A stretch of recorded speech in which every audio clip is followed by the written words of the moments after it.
Mr. Dave, I don't think this belongs to you, but you might want to take a look at this.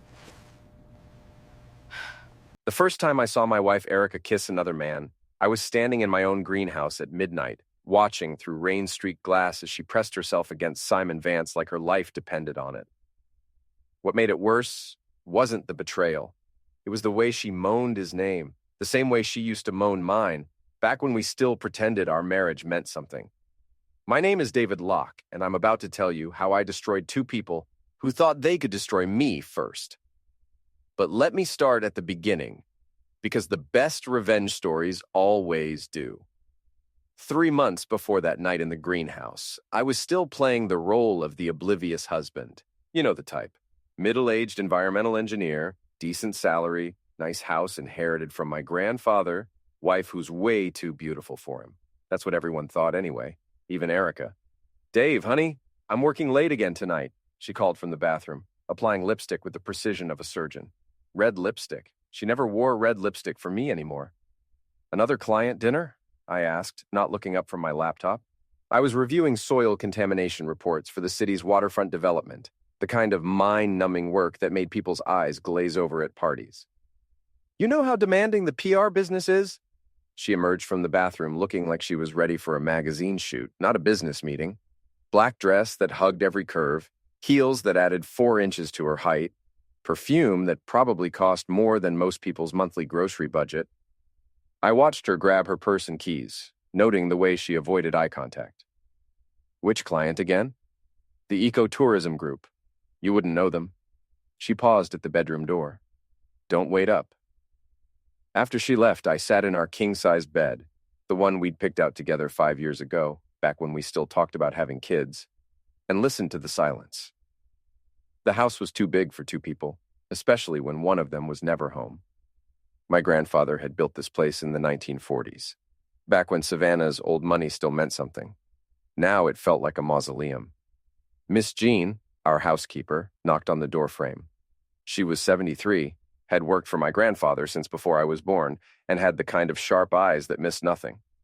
"Mr. Dave, I found something in the laundry," she said, holding up a men's jacket. "Mrs. Erica said it was yours, but..." I took the jacket. Expensive. Italian. 3 sizes too big for me.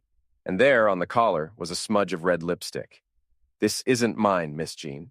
She nodded grimly. "Figured as much. Also found this." She handed me a business card that had fallen from the pocket. "Simon Vance, CEO, Green Future Enterprises." Below his name was a phone number written in Erica's handwriting. I'd heard of Simon Vance. He was one of those guys who showed up at environmental conferences with a spray tan and a firm handshake, talking about sustainable solutions while driving a gas-guzzling BMW. The kind of man who made actual environmentalists want to throw things. "Thank you, Miss Jean. I'll handle this." She patted my shoulder with the same gentle firmness she'd used when I was 8 years old and had scraped my knee falling off my bike. "Your grandfather always said the truth has a way of coming out, Mr. Dave. Sometimes it just needs a little help." That night, I did something I'd never done in 7 years of marriage. I went through Erica's things, not proud of it, but desperate times and all that. Hidden in her jewelry box underneath the diamond earrings I'd given her for our anniversary, I found a second phone, a cheap burner phone with only one contact, Project Eden. The text messages made my stomach turn, not because they were explicit, though some were, but because they revealed a level of planning that went far beyond a simple affair. Erica and Simon weren't just sleeping together. They were planning to take everything I had. "The charity gala is perfect," one message read. "Dave will never see it coming. Once we have access to the foundation accounts, we can transfer everything to the Cayman setup." My foundation. The environmental nonprofit I'd established with my inheritance, the one that funded green projects across the Southeast, the one that only a handful of people knew I controlled, because I preferred to work behind the scenes. I sat in my grandfather's old study, surrounded by his books and his mounted fish, and felt something cold settle in my chest. It wasn't heartbreak. That had happened months ago, the first time Erica came home smelling like another man's cologne. This was something else, something calculating. My phone buzzed. A text from my oldest friend, Felix Morrison, who also happened to be the best lawyer in Savannah. "Drinks tomorrow? Sarah says Erica's been asking weird questions about your finances." Sarah was Felix's wife. And she moved in the same social circles as Erica, the same circles where gossip flowed like wine and secrets had a half-life of about 30 minutes. I typed back, "Definitely, we need to talk." The next evening, Felix and I sat in the corner booth at Murphy's Tavern, a dive bar that hadn't changed its decor since the Carter administration. Felix was the kind of lawyer who could argue a case in a $1,000 suit in the morning and drink beer with dock workers in the evening. He was also the only person who knew the full extent of my grandfather's legacy. "So," Felix said, sipping his bourbon, "Sarah says Eric has been asking about prenups and inheritance law, specifically what happens to family money in a divorce." I showed him the burner phone and the business card. Felix's expression grew darker with each text message he read. "Jesus, Dave, how long has this been going on?" "At least 6 months, based on these messages. Maybe longer." I drained my beer. "They're planning to clean me out at the charity gala next month. Somehow get access to the foundation accounts." Felix leaned back in his chair. "You know, most people don't realize that the Locke Environmental Foundation controls about 40% of the green development contracts in this city, including the waterfront project that Simon's company is bidding on." "Yeah, well, most people think I'm just a mid-level engineer who got lucky in real estate, which is exactly how you've wanted it." Felix grinned. "Your grandfather would be proud. He always said the best power is the kind nobody sees coming." We sat in comfortable silence for a moment, listening to the jukebox play old country songs and the click of pool balls from the back room. "So what's the plan?" Felix asked. I pulled out my phone and showed him the calendar. "Erica's organizing the foundation's annual gala. She thinks she's setting up the perfect heist. What she's actually doing is giving me the perfect stage for a little theater." "What kind of theater?" "The kind where the audience finds out who's really running the show." The Locke Foundation's annual charity gala was always held at my estate. Erica had insisted on it from the beginning, back when she still pretended to care about environmental causes. Now I understood why. She wanted to show potential donors that she had access to serious money. What she didn't know was that I'd been planning this event for weeks, and it wasn't going to go the way she expected. "Dave, darling, you look handsome tonight," Erica said as she adjusted my bow tie. She was radiant in an emerald green gown that probably cost more than most people's cars. "I'm so proud of what we've built together." "We." That was rich, considering she'd spent the last 6 months planning to tear it all down.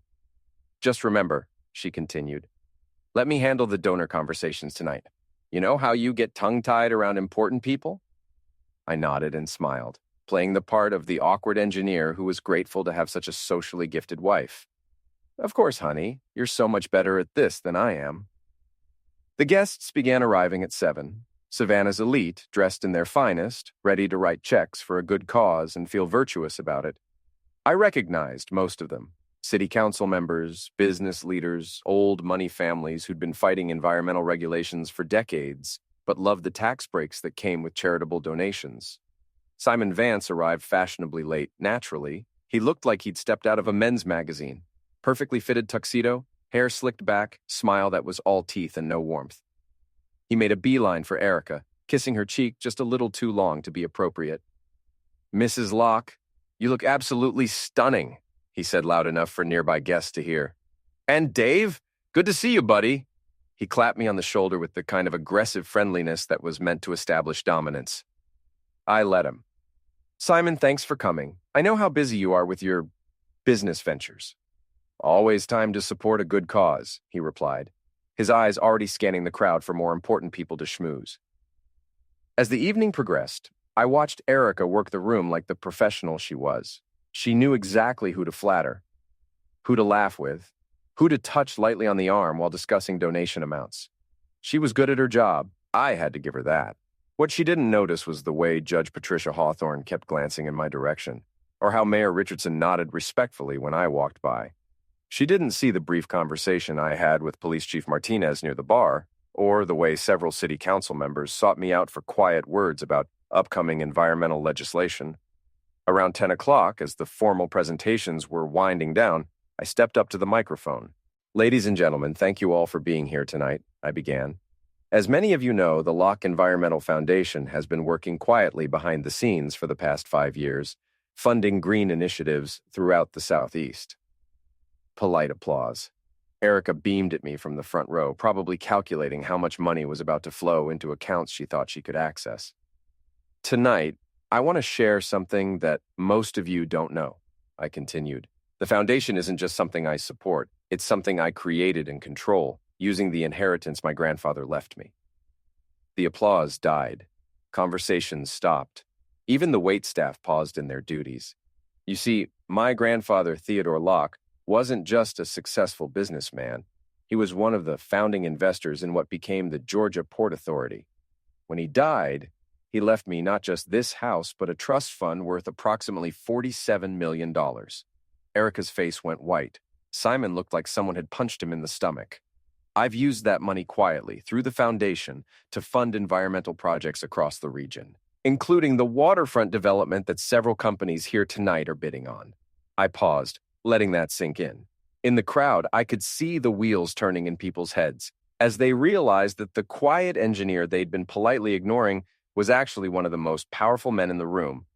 Now, I mention this because I've recently learned that some people have been making plans based on incomplete information about my finances. My eyes found Erica in the crowd. She was gripping her champagne glass so tightly I thought it might shatter. Judge Hawthorne, you've been overseeing the probate of my grandfather's estate.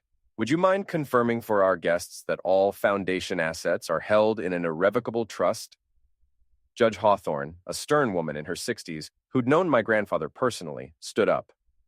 That's correct, Mr. Locke. The trust cannot be dissolved or transferred without your explicit consent, and the assets are protected from any claims by non-family members.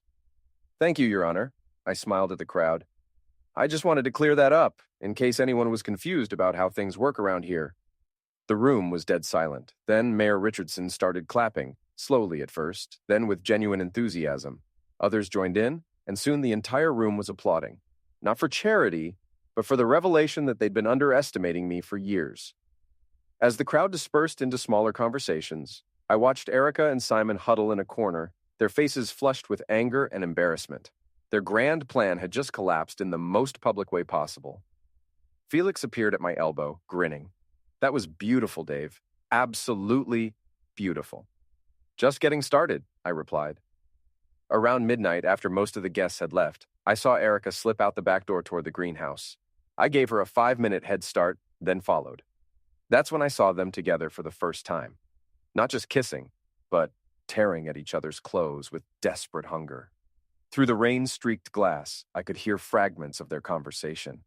Can't believe he knew all along, Erica was saying.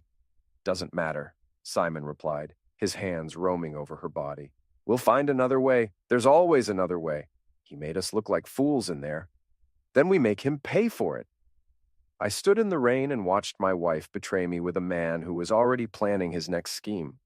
And I smiled because I finally understood what my grandfather had meant when he told me that patience was the most powerful weapon a man could possess. The real show was just beginning. 3 weeks after the gala, Erica served me with divorce papers. She'd moved out the day after the party, taking only her clothes and jewelry, claiming she needed space to think. What she really needed was time to consult with lawyers about how to get her hands on my money despite the trust structure. The papers were filed by Henderson and Associates, one of the most aggressive divorce firms in Georgia. They were asking for half of everything, plus spousal support, plus a share of the foundation assets. It was a fishing expedition, but an expensive one. I was reading through the filing in my study when Miss Jean brought me coffee and a knowing look. She's making a mistake, the older woman said simply. How so? Your grandfather used to say that the only thing more dangerous than a cornered animal is a greedy one. She's not cornered yet. She's just greedy. Miss Jean was right, as usual. Erica still thought she was playing chess while I was playing checkers. She had no idea that I'd been preparing for this possibility since the night I found the burner phone. Felix came by that evening to discuss strategy. We sat in the same study where my grandfather had taught me about business, surrounded by law books and family photos. They're going to argue that you concealed assets during the marriage, Felix explained. Classic move. They'll claim that if you'd been honest about your wealth, the marriage would have been different. Will it work? Not a chance. Judge Hawthorne is presiding, and she knew your grandfather personally. She understands exactly why he structured the trust the way he did. Felix grinned. Plus, we have some advantages they don't know about. He was right about that. What Erica and her lawyers didn't realize was that I had been documenting her affair for weeks. Not just the burner phone messages, but photographs, credit card receipts, even testimony from hotel staff who'd seen her with Simon.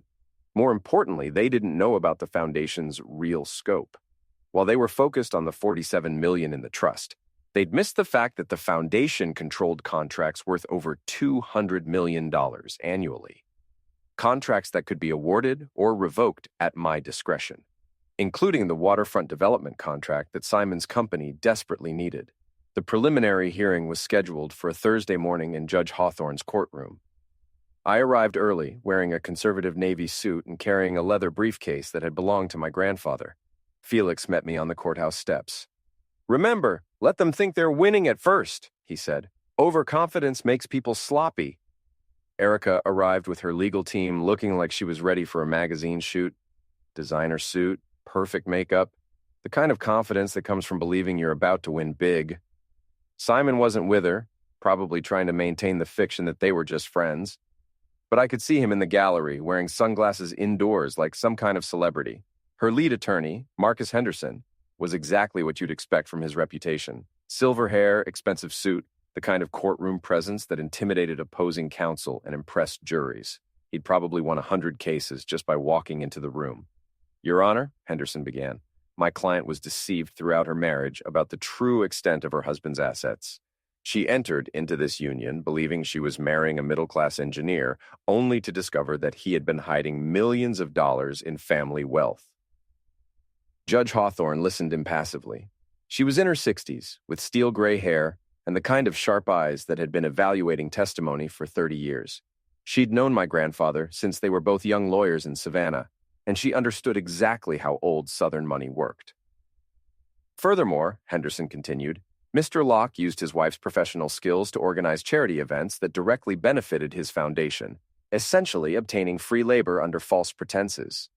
It was a good argument, I had to admit." Erica sat at the plaintiff's table looking appropriately victimized, occasionally dabbing at her eyes with a tissue. When it was Felix's turn, he stood slowly, almost reluctantly. "Your Honor, my client is a private man who was raised to believe that true wealth shouldn't be displayed ostentatiously. His grandfather, Theodore Locke, established the trust specifically to protect family assets from exactly this kind of opportunistic claim." Henderson objected. "Your Honor, we're not talking about opportunism. We're talking about a marriage built on deception." "If we're talking about deception," Felix replied smoothly, "then perhaps we should discuss Mrs. Locke's relationship with Mr. Simon Vance." The temperature in the courtroom dropped 10 degrees. Erica went pale. Simon shifted uncomfortably in his seat. Felix continued. "Your Honor, we have evidence that Mrs. Locke has been conducting an extramarital affair for at least 8 months, during which time she and her lover conspired to gain access to my client's foundation accounts." He handed a folder to the bailiff, who passed it to Judge Hawthorne. Inside were printouts of the text messages from the burner phone, photographs of Erica and Simon entering hotels together, and financial records showing that Simon's company had been positioning itself to bid on foundation contracts. Henderson was on his feet immediately. "Your Honor, this is character assassination, pure and simple. Even if these allegations were true, which we dispute, they have no bearing on the division of marital assets." "Actually, they do," Judge Hawthorne said, flipping through the evidence. "Georgia is a fault-based divorce state, Mr. Henderson. Cheating absolutely affects asset division."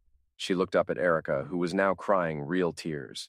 "Mrs. Locke, did you have a related to Zek's relationship with Mr. Vance during your marriage?" Erica's lawyer whispered something in her ear, but she was too rattled to follow his advice. It wasn't like that," she stammered. "It was a simple yes or no question, Mrs. Locke." "Yes, but—" "And did you discuss your husband's finances with Mr. Vance?" "I don't remember, Your Honor," Felix interrupted. "We have text messages where Mrs. Locke explicitly discusses transferring foundation assets to offshore accounts controlled by Mr. Vance's company." Judge Hawthorne's expression hardened. She'd seen a lot of ugly divorces, but conspiracy to commit fraud was something else entirely. "Mr. Henderson, I'm going to give you and your client time to reconsider your demands. This hearing is adjourned until next week." As the courtroom cleared, I watched Erica and Simon huddle with Henderson in the hallway. Their body language told the whole story: panic, anger, and the dawning realization that their plan had backfired spectacularly. Felix and I walked out of the courthouse into the bright Georgia sunshine. "Think they'll settle?" I asked. "Oh, they'll try. But I don't think you're in a settling mood, are you?" I thought about my grandfather, about the years he'd spent building something meaningful, about the environmental projects that were making a real difference in communities across the South. Then, I thought about two people who tried to destroy all of that for their own greed. "No," I said. "I don't think I am." The week between hearings was when things got interesting. Erica and Simon, realizing their legal strategy had collapsed, decided to try a different approach, destroying my reputation. It started with whispers at the country club and escalated to anonymous tips to local reporters about financial irregularities at the foundation. Someone, and I had a pretty good idea who, was spreading rumors that I'd been using charity money for personal expenses. The Savannah Morning News ran a small piece questioning the foundation's transparency. Nothing actionable, but enough to plant seeds of doubt. I started getting calls from donors asking if everything was okay with the organization. What Erica and Simon didn't realize was that I'd been expecting this. In fact, I'd been counting on it. "They're getting desperate," Felix observed as we reviewed the latest round of media coverage in my study. "Desperate people make mistakes. Good. I want them to make mistakes." The first mistake came that Thursday. Simon, apparently believing his own propaganda about my financial troubles, decided to make a play for the waterfront development contract. He scheduled a meeting with Mayor Richardson, presumably to position his company as a more reliable alternative to foundation-backed projects. I found out about the meeting from the mayor himself, who called me personally. "Dave, I've got this Simon Vance character coming in tomorrow, claiming there are problems with your foundation. You want to tell me what's going on?" Mayor Richardson was a practical politician who understood that environmental projects brought federal funding and positive press to the city. He also understood that I controlled a significant chunk of that funding. "Just some divorce drama, Tom. My wife's been feeding him information and he thinks he can use it to muscle in on our contracts." "You want me to take the meeting?" "Absolutely. In fact, I'd like to be there when you do." The meeting was scheduled for Friday afternoon in the mayor's office. Simon arrived wearing his most expensive suit and carrying a briefcase full of documents that were supposed to prove his company's superiority. He wasn't expecting to find me sitting in the corner reviewing environmental impact reports. "Dave, I didn't know you'd be here," Simon said, his smile faltering slightly. "Simon, I hear you have some concerns about foundation projects." Mayor Richardson leaned back in his chair, clearly enjoying the show. "Mr. Vance was just telling me about some financial irregularities he's heard about." "Really?" I closed the report I was reading and gave Simon my full attention. "What kind of irregularities?" Simon launched into a prepared speech about transparency and accountability, suggesting that his company could provide better oversight of environmental projects. It was a decent presentation if you didn't know that his company had never successfully completed a project larger than a strip mall parking lot. When he finished, I opened my briefcase and pulled out a thick folder. "Tom, since we're talking about transparency, I thought you might be interested in Mr. Vance's track record." I handed the folder to the mayor, who began flipping through it with growing interest. "Let's see. Green Future Enterprises has been cited by the EPA 3 times in the past 2 years for improper waste disposal. They've defaulted on 2 municipal contracts in Florida. And according to their own financial filings, they're currently operating at a loss." Simon's face was turning red. "Those are taken out of context." "Oh, and here's the interesting part," I continued. "Mr. Vance's company has been positioning itself to bid on the waterfront project, but they don't actually have the bonding capacity to handle a contract that size. They'd need a co-signer." Mayor Richardson looked up from the folder. "Mr. Vance, is this accurate?" "We're in the process of securing additional financing." "From whom?" I asked. "Because according to your loan applications, you've been turned down by 3 different banks in the past 6 months." The room fell silent. Simon looked like he wanted to crawl under the desk. "I think we're done here," Mayor Richardson said finally. "Mr. Vance, thank you for coming in. Dave, we should talk about the timeline for Phase 2 of the waterfront project." Simon left without another word, his briefcase clutched tightly in his sweating hands. After he was gone, Mayor Richardson chuckled. "That was educational. How long have you been preparing for this?" since the night I found out he was sleeping with my wife. Remind me never to get on your bad side. The second mistake came the following week, when Erica decided to approach my friends directly. She started with Tom and Jennifer Walsh, a couple we'd socialized with for years. Tom was a successful architect, Jennifer ran an art gallery, and they'd always liked Erica's charm and social connections. What Erica didn't know was that Tom's firm had received several contracts through foundation grants, and Jennifer's gallery had benefited from environmental art initiatives I'd funded anonymously.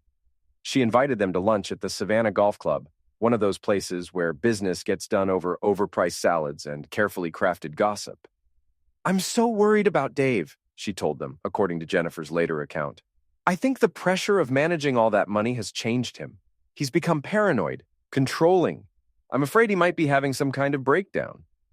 It was a clever approach, expressing concern rather than making accusations, planting seeds of doubt about my mental state rather than my character. Jennifer, however, had known me since college. She'd seen me handle genuine crises with calm professionalism, and she'd never known me to be anything but generous with my friends. "That's strange," Jennifer replied. "Dave seemed fine when we saw him last week. In fact, he was asking about funding for that new environmental education program at the Arts Center." Erica pressed on, suggesting that my erratic behavior might affect the foundation's stability, that donors should be concerned about their investments. That's when Tom spoke up. "Erica, I've worked with Dave on several projects. He's one of the most ethical people I know. If you're having marital problems, that's between you two, but don't drag his professional reputation into it." The lunch ended awkwardly, with Erica realizing she'd overplayed her hand. Within hours, Tom had called me to relay the entire conversation. "She's trying to turn people against you," he said. "Thought you should know." "I appreciate that, Tom. How many people do you think she's approached?" "Hard to say, but Dave, most of your real friends know better. We've seen what you've built, what you've accomplished. Some bitter divorce gossip isn't going to change that." He was right. Over the next few days, I received similar calls from other friends who'd been approached by Erica. Each time, her story became more elaborate and less believable. She was making the classic mistake of thinking that everyone else was as willing to believe the worst as she was.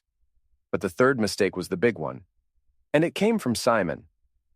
Frustrated by his failure to win the waterfront contract and apparently convinced that I was more vulnerable than I appeared, Simon decided to take direct action. He hired a private investigator to dig into my background, looking for anything that could be used against me. What he found instead was a paper trail that led directly back to him. The investigator, a former police detective named Ray Morrison, no relation to Felix, was thorough and professional.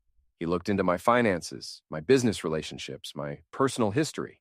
What he discovered was exactly what I'd expected him to find: a clean record, legitimate business practices, and a reputation for integrity that went back decades. But Ray was also curious about who had hired him and why. When he started looking into Simon's background, he found things that were much more interesting. Green Future Enterprises wasn't just struggling financially. It was essentially a shell company.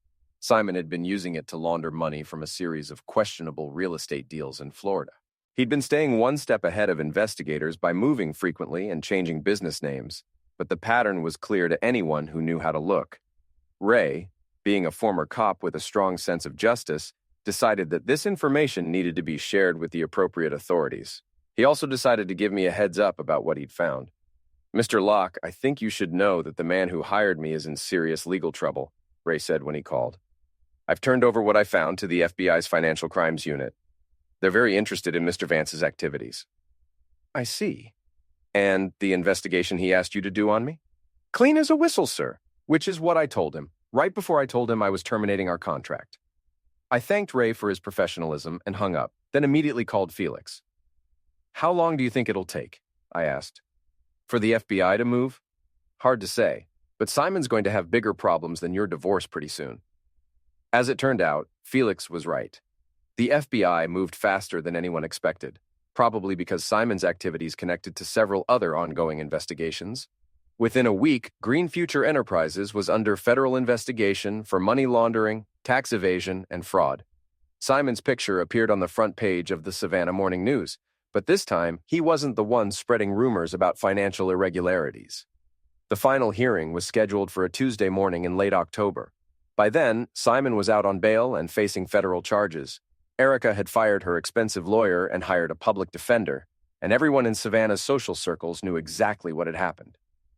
I arrived at the courthouse early, as had become my habit. Felix met me on the steps carrying a briefcase that seemed unusually heavy. "Ready for this?" he asked. "More than ready." Judge Hawthorne's courtroom was packed. Word had gotten out about the case, and it seemed like half of Savannah's legal community had shown up to watch the proceedings. I spotted several familiar faces in the gallery, friends, colleagues, even a few reporters.